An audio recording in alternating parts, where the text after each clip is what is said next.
रोजाना रात को जब मैं अपनी पत्नी के करीब जाने की कोशिश करता तो वो कहती, मैं बीमार हूं। 1 साल तक तो वो ऐसी करती रही। मैं उसकी इन हरकतों से अब परेशान हो चुका था। फिर मैंने सोचा कि मैं इससे बदला लेता हूं। फिर रात को मैंने उसके साथ, शादी की पहली रात, जब मैं अपनी पत्नी के कमरे में जाने लगा तो मेरे दोस्तों ने मुझे रोक लिया और कहने लगे, देख, आज की रात अपनी पत्नी को काबू करके रखना, नहीं तो वो जिंदगी भर तुझे दबाकर रखेगी। मेरा दोस्त रौनक मजाकिया अंदाज में मुझसे ये सब कह रहा था। तभी दूसरे ने कहा, अरे इससे ये सब कहाँ हो पाएगा, ये तो जिंदगी भर उसका गुलाम बनकर रहेगा। मेरे सभी दोस्तों ने मेरा मजाक बनाने में कोई कसर नहीं छोड़ी। बड़ी मुश्किल से अपने दोस्तों से पीछा छुड़ाते हुए मैं बेताबी से कमरे में दाखिल हुआ था। पर कमरे के अंदर के मंजर ने तो मुझे हैरान करके रख दिया था। मेरी नई नवेली दुल्हन दिव्या सर तक चादर ताने सो रही थी। शादी का जोड़ा सोफे पर पड़ा था और साथ में जेवरात भी ड्रेसिंग टेबल पर बिखरे थे। मेरे तो सारे जज्बात ठंडे पड़ गए थे। मैंने घड़ी की तरफ नजर डाली तो रात के 11 बज रहे थे। इतना ज्यादा वक्त भी नहीं हुआ था, और के माहौल में तो इतने वक्त हो ही जाते हैं। तो क्या नई नवेली दुल्हन थोड़ी देर तक अपने पति का इंतजार भी नहीं कर सकती है? या सिर्फ मेरे साथ ही ऐसा हुआ था? मुझे कुछ समझ में नहीं आ रहा था। मैं तो पिछले 1 महीने से एक एक दिन गिन रहा था और हर रात बेकरारी से बिस्तर पर करवटें बदलता था। मुझे तो शादी की रात का बेसब्री से इंतजार था कि आज की रात दिव्या मेरे साथ होती और हम दोनों एक दूसरे के साथ मोहब्बत भरी बातें करते और अपनी तमाम ख्वाहिशा पूरा करते। लेकिन शायद मेरे और शालिनी के जज्बात अलग अलग थे। वो मेरी तरह मेरे लिए बेकरार नहीं थी, इसलिए वो मेरे आने से पहले अपने कपड़े भी बदल ली थी। जिस रात का मुझे बेसब्री से इंतजार था वो रात तो आ गई थी, लेकिन बाकी सारे ख्वाब अधूरे रह गए थे। मैं मरे मरे कदमों से दिव्या के करीब आया और उसके चेहरे से चादर हटाई तो वो गुस्से से कहने लगी, क्या मुसीबत है, सोने क्यों नहीं देते? उसकी आंखें बंद थीं और वह दोबारा नींद की आगोश में चली गई। उसका चेहरा किसी गुलाब की फूल की तरह खिला हुआ था। उसे देखते ही उसकी मासूमियत से मुझे प्यार आने लगा। मैं खुद को तसल्ली देते हुए सोचने लगा कि अब तो दिव्या मेरी है और जिंदगी की हर रात मुझे उसके साथ ही गुजरनी है। क्या हुआ जो आज की रात वो सो गई? यकीनन वो बहुत थकी होगी। लड़कियों को तो शादी में बहुत सारे काम होते हैं। मैंने एक निगाह उसके चेहरे पर डाली तो लंबी घनी पलकों ने उसके चेहरे की खूबसूरती को चार चंद लगा दिया था। मैंने फौरन नजरें चुरा लीं कि कहीं मेरी ही नजर मेरी पत्नी को ना लग जाए। मैं कपड़े बदलकर बिस्तर पर सोने को आया तो एक दफा फिर मेरे जज्बात बेकाबू होने लगे और मैंने सोती हुई दिव्या को अपनी बाहों में जकड़ने की कोशिश की। लेकिन मेरी इस हरकत से उसकी आंख खुल गई और वो ऐसे करंट खाते हुए पीछे हटी कि जैसे मैं कोई डरावनी चीज हूं।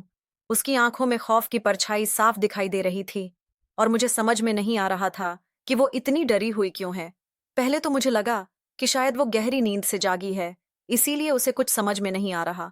लेकिन फिर धीरे धीरे मुझे एहसास हुआ कि वो मुझसे डरी हुई है। मैंने प्यार से उससे कहा कि मेरी जान, क्यों परेशान हो रही हो? मैं तुम्हारे साथ कोई जबरदस्ती नहीं करूंगा। तुम सुकून से मेरे पास बैठ जाओ। मैंने तो तुम्हें मुंह दिखाई भी नहीं दी। मैंने साइड टेबल पर रखे अंगूठी को दिव्या के हाथों में पहना ना चाहा तो उसने मेरा हाथ फटकार दिया। शालिनी का रवैया मेरी समझ से बाहर था। वो मुझसे कहने लगी, मुझे छूने की भी कोशिश मत करो। आप मुझे छूते हो तो मुझे घिन आती है और मुझे बहुत अजीब लगता है। मैं हैरानी से उसकी तरफ देखने लगा। मैं उसका पति था, कोई गैर नहीं। मेरा उसके ऊपर पूरा हक था। लेकिन आज की रात तो मैं उसके साथ जोर जबरदस्ती करता तो वो ना जाने मेरे बारे में क्या सोचती। इसलिए मैंने उससे कहा कि वह परेशान ना हो और सुकून से सो जाए। मैं उसे कुछ वक्त देना चाहता था। मैं अच्छी तरीके से जानता था कि किसी भी लड़की के लिए अपना घर बार छोड़ना और एक नई जिंदगी में कदम रखना इतना आसान नहीं होता है। शायद वह भी इन सब चीजों के लिए तैयार नहीं थी, इसलिए वो मेरे साथ इस तरह पेश आ रही थी। थोड़ी देर में वह दोबारा चादर ओढ़ के सो गई और मैं भी करवट बदलकर लेट गया था। मैं एक पढ़ा लिखा इंसान था। मैं ये जानता था कि पति पत्नी के रिश्ते को सोहबत, मोहब्बत, सब्र और कुर्बानी से ही परवान चढ़ाया जा सकता है। मगर मुझे यह एहसास नहीं था कि ये रिश्ता मुझसे इतनी बड़ी कुर्बानी मांगेगा। अगली सुबह जब वो सोकर उठी तो वो रात वाली नाराज नाराज सी दिव्या कहीं गायब हो चुकी थी। उसका मूड बहुत अच्छा था। वो अच्छी तरीके से तैयार हुई। इससे पहले कि मैं उसके साथ कुछ करता, वो कमरे से बाहर निकल गई। बाहर मेरे मम्मी पापा का उसने बड़े प्यार से पैर छुआ और उनके पास बैठ गई। उसका ये रूप देखकर मुझे बहुत खुशी हुई। मुझे यकीन हो गया था कि वो जल्दी ही हमारे घर में अपनी जगह बना लेंगी। मेरे छोटे भाई बहन से भी वो बिल्कुल दोस्तों की तरह बात कर रही थी। मैं वहीं पर बैठा उसे देख रहा था। उसके चेहरे की दिलकशी मुझे घायल कर रही थी।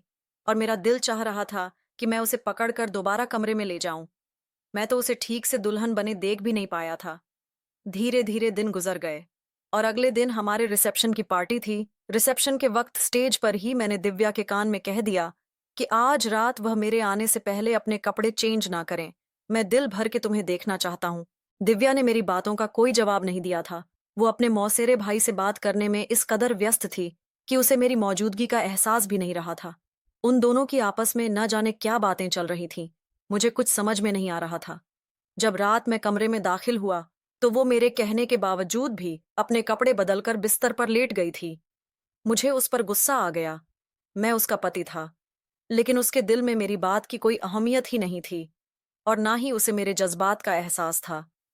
मैंने आगे बढ़कर उसके ऊपर से चादर हटाई और कंधे से पकड़कर उसे हिलाया तो वो आंखें खोलकर मेरी तरफ सवालिया नजरों से देखने लगी। मैंने नरम लहजे में उससे कहा, दिव्या, मैंने तुमसे कहा भी था कि तुम मेरा इंतजार करना। तो वो कहने लगी, राज, मुझे बहुत तेज नींद आ रही है और मैं जाग नहीं सकती। मुझे जल्दी सोने की आदत है। मैंने कहा, पर अब तुम जाग गई हो तो उठकर बैठ जाओ और कुछ देर तुम मेरे साथ गुजारो। सुबह देर तक सोती रहना कोई तुम्हें नहीं उठाएगा।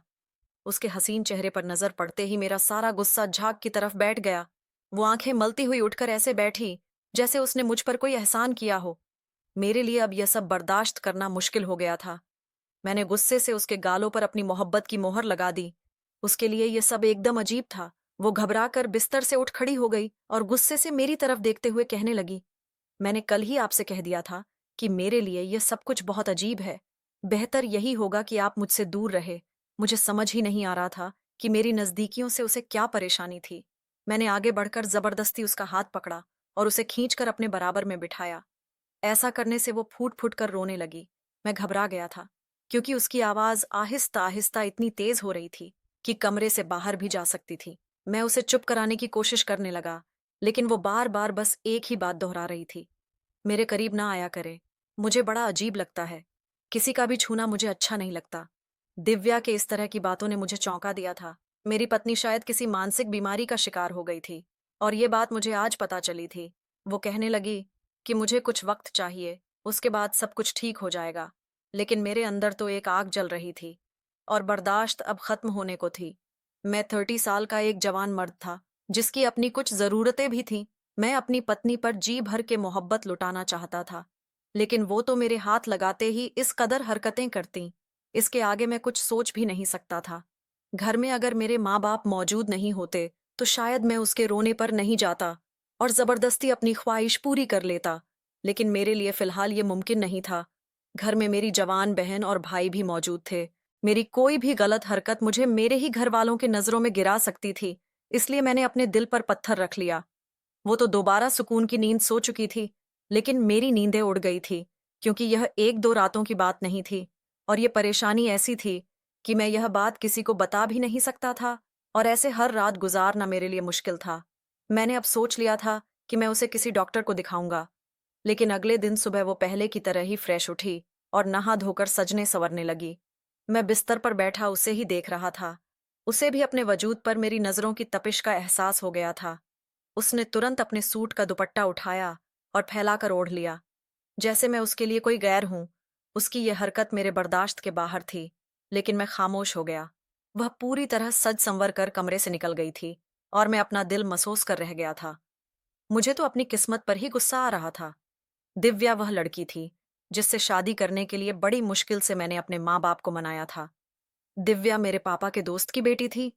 मैं पहले उसके घर जाया करता था और एक ही नजर में मुझे उससे प्यार हो गया था। पर शायद मेरा प्यार एक तरफा था।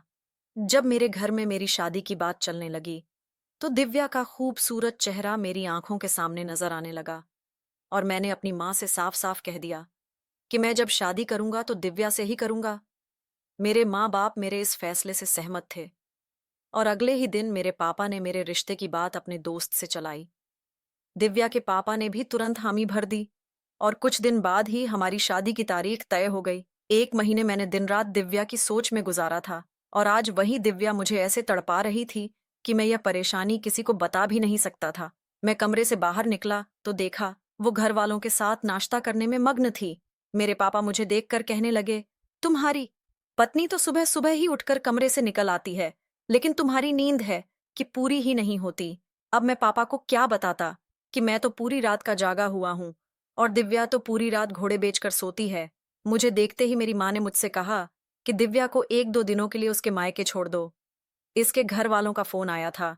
वह लोग कह रहे थे कि इसकी बुआ फॉरेन में रहती है और दिव्या से मिलकर जाना चाहती हैं।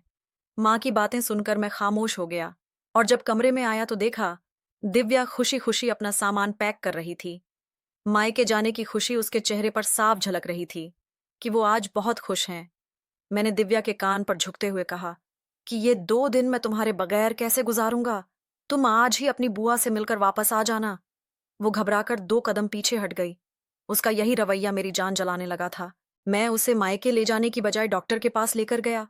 पहले तो वह हैरान हुई और जब उसे पता चला कि मैं उसका इलाज करवाना चाहता हूं, तो उसने साफ इनकार कर दिया। वो कहने लगी कि कुछ वक्त में खुद ही ठीक हो जाएगी, उसे इलाज की जरूरत नहीं है। मेरे लाख समझाने पर भी वो डॉक्टर के पास जाने को राजी नहीं हुई। मैंने उसे उसके मायके छोड़ दिया और अगले दिन जब मैं उसे लेने गया, तो वो अपनी मौसी के बेटे के साथ ड्राइंग रूम में बैठी ना जाने क्या बातें कर रही थी। मुझे देखते ही उसके जुबान पर ताला लग गया। वह दोनों इस कदर करीब होकर बैठे थे कि मैं उन्हें देखते ही हैरान रह गया कि मेरी पत्नी को मेरी वजूद से तो घिन आती है, लेकिन इस लड़के के साथ बैठकर इसे कोई घिन महसूस नहीं होती। मैं दिव्या को लेकर घर वापस आ गया था और दिन बहुत तेजी से गुजर रहे थे। दिव्या ना ही अपना इलाज करवाने को तैयार थी और ना ही मेरा हक देने को। मैं बहुत ज्यादा परेशान हो चुका था और मेरे दोस्त मेरे चेहरा पड़ चुके थे। वो अक्सर ही मुझसे पूछते कि आखिर तुम इतने चुप चुप क्यों रहते हो, तुम्हारी परेशानी क्या है। अब मैं उन्हें क्या बताता। मेरा दिल पूरी तरह टूट चुका था। हर रात मैं बिस्तर पर पड़ा करवटें बदलता और दिव्या को सोता हुआ देखता। कभी कभी मेरे अंदर की बेचैनी मुझे किसी गुस्ताखी पर मजबूर कर देती और दिव्या जारों कतार रोने लग जाती। सबसे अच्छी बात तो ये थी कि उसका रवैया मेरे घर वालों के साथ बहुत ही अच्छा था। दिव्या ने पूरा घर संभाल लिया था। मेरी माँ तो उसकी तारीफें करते नहीं थकती थी। मेरे बहन और भाई भी हर वक्त भाभी के गुण गाती। कभी कभी उसकी मौसी का बेटा मेरे घर आ जाया करता, तो वो दोनों ड्राइंग रूम में बैठकर घंटों बातें करते। और कभी कभी रात में जब उसका फोन आता, तो वो बात करने के लिए कमरे से बाहर निकल जाती। मेरे पूछने पर कहती कि कमरे में सिग्नल नहीं आता, इसलिए बात करने के लिए मुझे छत पर जाना पड़ता है। अजीत दिव्या के चचेरी मौसी का बेटा था। रिश्ते में वो उसका मौसेरा भाई लगता, पर उन दोनों की नजदीकियां कभी कभी मुझे उनके रिश्ते पर शक करने को मजबूर कर देती। लेकिन ऐसी कोई ठोस वजह नहीं थी कि मैं अपनी पत्नी पर कोई गलत इल्जाम लगाता। वक्त तेजी से गुजर रहे थे और हमारी शादी को 1 साल होने वाला था, लेकिन अभी तक हम दोनों के दरमियान कोई रिश्ता नहीं था। दुनिया की नजरों में हम पति पत्नी तो जरूर थे, पर हम दोनों के बीच की दूरियों से सिर्फ हम दोनों ही वाकिफ थे। अगर दिव्या मेरी मोहब्बत ना होती, तो शायद मैं अभी तक अपने माँ बाप को सारी हकीकत बता देता। लेकिन मैंने उससे पसंद की शादी की थी और मैं इस रिश्ते को हर कीमत पर निभाना चाहता था। अगले 1-2 दिनों में मेरे शादी का सालगिरह आने वाली था। शादी के सालगिरह वाले दिन मैंने अपने दोस्त के फार्म हाउस को पूरी तरह सजा दिया था और सोच लिया कि आज की रात तो हर हाल में दिव्या को पाकर रहूंगा, क्योंकि मैं जानता था कि अपने घर में तो मेरी ये ख्वाहिश पूरी हो नहीं सकेगी। इसलिए मैंने अपने माँ बाप को पहले ही बता दिया था कि मैं दिव्या को सरप्राइज देना चाहता हूँ और आज की रात हम अपने दोस्त के फार्म हाउस पर गुजारेंगे। उसे लेकर मैं फार्म हाउस पर निकल गया, जो शहर के बाहर था। मैंने दिव्या को नहीं बताया था कि रात हम फार्म हाउस पर गुजारने वाले हैं, क्योंकि मुझे यकीन था कि वह कोई ना कोई बहाना बनाकर टाल देगी। मैं उससे बदला लेना चाहता था और मैंने सोच लिया था कि सारी रात मैं उसे अपनी मोहब्बत से इस तरह जकड़ कर रखूंगा कि उसके अंदर की सारी नफरत निकल जाएगी। फार्म हाउस पर पहुंचकर दिव्या को पता चला कि हम दोनों यहाँ पर अकेले हैं। जब उसे पता चला कि हमारे घर वाले नहीं आएंगे, तो यह जानकर वो गुस्से में कहने लगी कि हम शहर से इतनी दूर अकेले यहाँ पर क्या करेंगे, अभी और इसी वक्त घर चलिए। मैंने उसकी एक न सुनी और उसे बाजुओं से उठाकर सीधा कमरे में जाकर बिस्तर पर पटक दिया। दिव्या, तुम्हारी मोहब्बत में मैंने 1 साल अपनी जज्बात का कत्ल किया है, लेकिन अब मेरे लिए यह सब बर्दाश्त के बाहर था। तुम मेरी पत्नी हो और हमारे बीच हर रिश्ता बिल्कुल जायज है, इसलिए अब मैं इंतजार नहीं कर सकता। यह सब कहने के बाद मैं जैसे ही उसके करीब गया, तो वह मुझे धक्का देकर बेड पर खड़ी हो गई और फूट फूट कर रोने लगी। और रोते हुए उसने कहा कि वो किसी और से मोहब्बत करती है और मोहब्बत ही नहीं, मैंने अपने माँ बाप से छुप के उससे शादी भी कर ली है। दिव्या की बात सुनकर मेरे कदमों तले से जमीन निकल गई। ये कैसा सच था जो मुझे शादी के 1 साल बाद पता चला, वह मेरी नहीं बल्कि किसी और की पत्नी है। यह बात मैं किसी तरह भी बर्दाश्त नहीं कर सकता था। मैंने दिव्या को बालों से पकड़ा और उससे कहा कि अब तमाशा बहुत हो चुका, सारी सच्चाई सच सच बताओ। मेरे पूछने पर दिव्या ने मुझे जो कुछ भी बताया, मेरे तो होश उड़ गए। दिव्या ने जिस लड़के से शादी की थी उसका नाम सूरज था। सूरज दिव्या के मौसी के बेटे अजीत का दोस्त था। अजीत ने ही सूरज और दिव्या को मिलवाया था और इन दोनों की मोहब्बत 3 सालों तक परवान चढ़ती रही। दिव्या ने अपने और सूरज के रिश्ते के बारे में अपने घर वालों को बताया था, पर उसके घर वाले दिव्या की शादी सूरज से करने को राजी नहीं हुए। इसलिए इन दोनों ने चुपके से शादी कर ली, पर यह बात इन दोनों ने किसी को नहीं बताई। सूरज दिव्या को बस यही तसल्ली देता कि जब उसे कोई अच्छी नौकरी मिल जाएगी तो वो अपने घर वालों को अपनी शादी का सच बताएगा, और जब घर वाले मान जाएंगे तो वो दिव्या को अपने घर लेकर जाएगा। पर 1-2 साल बाद भी सूरज की कोई नौकरी नहीं लगी और इधर दिव्या के घर वाले दिव्या का रिश्ता ढूंढने में लगे थे। और इसी बीच में मेरे पापा ने दिव्या के पापा से बात की थी, तो वो तुरंत इस रिश्ते के लिए मान गए थे। दिव्या ने डर के मारे अपने घर वालों को अपने शादी की बात नहीं बताई और ना चाहते हुए भी खामोशी से मुझसे शादी कर ली। जब सूरज को दिव्या की शादी की बात पता चली तो उसने कहा कि तुम अपने पति को कोई भी बहाना करके अपने करीब मत आने देना। मैं कोशिश कर रहा हूं अपने घर वालों को मनाने की। अगर वो लोग मान जाएंगे तो मैं तुम्हें ले जाऊंगा। इसीलिए दिव्या मुझसे दूर दूर रहती है और शादी से लेकर आज तक वह इसी इंतजार में है कि कब सूरज अपने घर वालों को मनाएगा और अपने शादी की सच्चाई सबको बताकर उसे अपने साथ ले जाएगा। यह सब कहते हुए दिव्या फूट फूट कर रोने लगी। सूरज की मोहब्बत का दामन थामे इस इंतजार में जिंदा थी कि एक ना एक दिन वो उसे लेने जरूर आएगा। लेकिन दिव्या की बातें सुनने के बाद मैं बहुत अच्छी तरीके से जान गया था कि सूरज ने दिव्या को इस्तेमाल किया है। मैंने दिव्या को बड़े प्यार से अपने पास बिठाया और पूछा, अच्छा यह बताओ कि तुम सूरज के साथ रहना चाहती हो? कि मेरे इस सवाल पर दिव्या खामोश हो गई। कुछ देर खामोश रहने के बाद दिव्या ने मुझसे कहा, उसे मेरा साथ और स्वभाव बहुत पसंद है। 1 साल तक एक साथ रहते रहे, उसे मेरी आदत हो चुकी है। उसे मुझसे मोहब्बत नहीं, लेकिन वह मेरी बहुत इज्जत करती है।